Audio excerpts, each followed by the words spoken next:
Ponemos, amigos, punto y final a nuestro recorrido por la historia de la brujería en Europa, en el que se presenta el delito de brujería propio de la Inquisición y las distintas leyendas concernientes a la noche de Walpurgis y al Sabbat. Es cierto que el tema es un tema inagotable y muy extenso, sin embargo nosotros con este vídeo vamos a darlo por zanjado e invitamos a quien quiera a seguir investigando en estas leyendas y en todo el folclore europeo, que es un folclore riquísimo en lo que a leyendas de este tipo se refiere. Las grandes persecuciones en Europa por brujería comienzan entre 1230 y 1430. La causa son las guerras albigenses que tuvieron lugar entre los años 1209 y 1218 en el sur de Francia, aunque hay una bula papal del año 1184 que puede considerarse su antecedente. Hay que tener en cuenta que en esta bula no se menciona la pena de muerte. El Papa Gregorio IX convierte esta institución encargada de perseguir las herejías en algo permanente y dejándola al cargo de la Santa Sede. Los dominicos serán nombrados los inquisidores. Así empieza una de las etapas más oscuras del cristianismo, tanto católico como protestante, ya que los reformadores continuaron de estas prácticas. La sociedad cree en una dualidad del mundo, herencia del maniqueísmo. Esto lleva a pensar en la separación de dos realidades, de dos señores en el mundo, Dios y el demonio. La estructura feudal de servidumbre se traslada al mundo del espíritu, lo que conduce a pensar en que hay un servicio a la divinidad y otro al diablo. La conciencia pública admitía la posibilidad de dejar al servicio de Dios y seguir al demonio. Este proporcionaba lo mismo que los señores feudales o los reyes, que era protección y amparo a cambio de sumisión. Con ello la brujería no se asocia ya tanto a viejos cultos a las diosas Diana u Olde, sino a una demonolatría. Hay otro cambio fundamental, el cambio de mentalidad. Los propios hombres de la Iglesia dejan de pensar que lo que ocurría en las reuniones de las hechiceras era producto de la fantasía de gente inculta. Se le otorga realidad a estas creencias. No solo se piensa que son vestigios de las religiones paganas, sino que a las brujas se las considera dentro de cultos herejes y que son adoradoras del demonio. Comienza a desarrollarse la idea del Sabbat, que es el día en el que se celebran las reuniones de las brujas con el demonio. Al canon episcopi, del que os hemos hablado anteriormente, le siguen una serie de obras que toman como reales los conciliábulos de las brujas, entre los que cabe destacar el Malleus Maleficarum. Esta obra, escrita por Enrique Institor y Jacobo Sprenger, vio la luz en 1486 y en él se desarrolla lo que es el delito de brujería. Tanto los inquisidores como los jueces civiles darán crédito a estos escritos y a las historias en él recogidas. En muchas ocasiones los tribunales civiles, los que se comportan de forma más rígida y severa, aunque hay que tener en cuenta que muchos pensadores juristas y hombres de iglesia se negaron a creer en tales supersticiones, incluso jugándose ser inculpados de herejía. Un ejemplo de los que siguieron la interpretación del canon episcopi serían en España Fray Lope de Barrientos, obispo de Cuenca en el siglo XV. Sin embargo, habrá que esperar hasta bien entrado el siglo de las luces para que la disputa entre los que defendían la realidad de los conjuros, vuelos y demás cuentos sobre brujas y los que lo negaran se terminara. Este cambio no se produce de la noche a la mañana, sino que es un proceso lento. De ahí que en algunos países como Holanda se sigan encontrando en este siglo creencias arraigadas sobre la magia y la brujería. Los escritos de Voltaire y otros ilustrados como Goya criticaron este tipo de creencias. En los textos de Kant, filósofo alemán, se encuentra una postura contraria a cualquier tipo de superstición, así como la denomina el propio pensador. Estas críticas van alzando la voz contra la creencia en las brujas hasta que la persona que cree en ello se considera simple o crédula.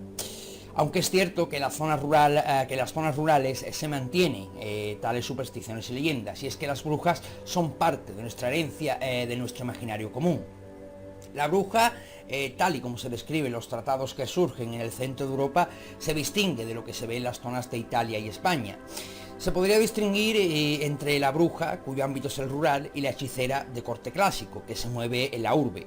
La Celestina sería el ejemplo más claro de este tipo de mujer dedicada a la magia, pero en este caso no se trata de reuniones presididas por el demonio en forma de macho cabrío o de perro, sino una mujer que se dedica a servir de alcahueta y que tiene bajo su protección a rufianes y prostitutas. Se vale de magia y encantamientos eróticos, y crea pócimas a base de plantas y otras sustancias. Obviamente este tipo de hechicera trabaja sola, no precisa de reuniones ni de pactos con el demonio. Es una hija de la ciudad, en ella se mueve y en ella enreda con sus planes y conjuros. Su imagen es bien distinta al de esa otra mujer que emplea la magia, pero que según las leyendas y textos de la época se dedica a servir al demonio. Las leyendas gallegas y vascas se acercarían más a la bruja rural que al prototipo de la Celestina. De las meigas ya hablamos en nuestro anterior vídeo, y de la brujería vasca habría que destacar las famosas brujas de Zugarramurdi. En 1610 se levanta un proceso que llegó a inculpar hasta 300 mujeres por el delito de brujería. La bruja del mundo rural tendría su ejemplo perfecto en la tradición alemana, aunque no se da con exclusividad en estas tierras. Se dice que podían salir en ocasiones gracias a un ungüento que les proporcionaba el demonio, volando en un palo o en una escoba y transportarse a lugares donde se celebran festines y orgías con los diablos. La descripción que aparece en la obra de Goethe cuando Mefistófeles y Fausto van a ver a la bruja es una síntesis perfecta. Allí se ve a la vieja sirviente que reconoce al demonio como su señor, acompañada de sus monos, como los típicos familiares de las brujas, el caldero y los hechizos.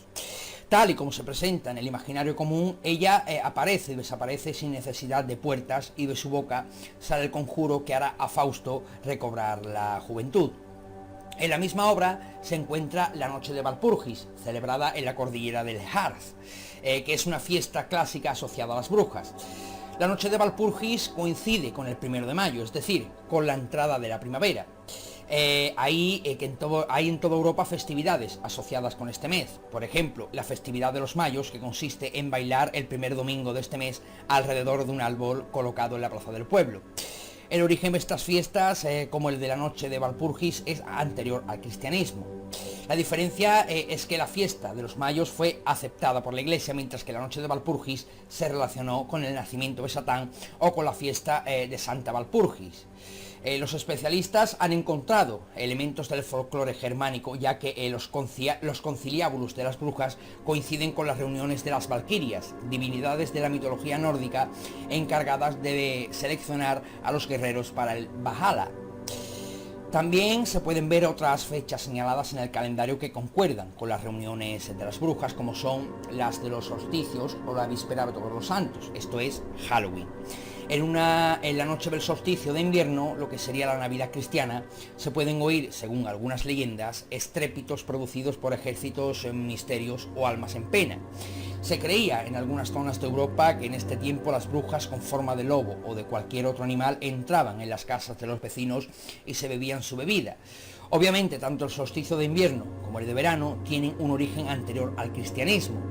La noche de Halloween es otra festividad antigua de origen celta llamada Samhain o Samián. Para los celtas era una fecha asociada a los muertos, donde las fronteras entre el mundo de los vivos y de los muertos se debilitan. De ahí que espíritus y brujas podían andar a sus anchas en esta noche. Para impedir que entraran en las casas, se les dejaba en la puerta una ofrenda, hecho que ha dado lugar a lo que hoy conocemos como el truco o trato en nuestra sociedad anglosajona.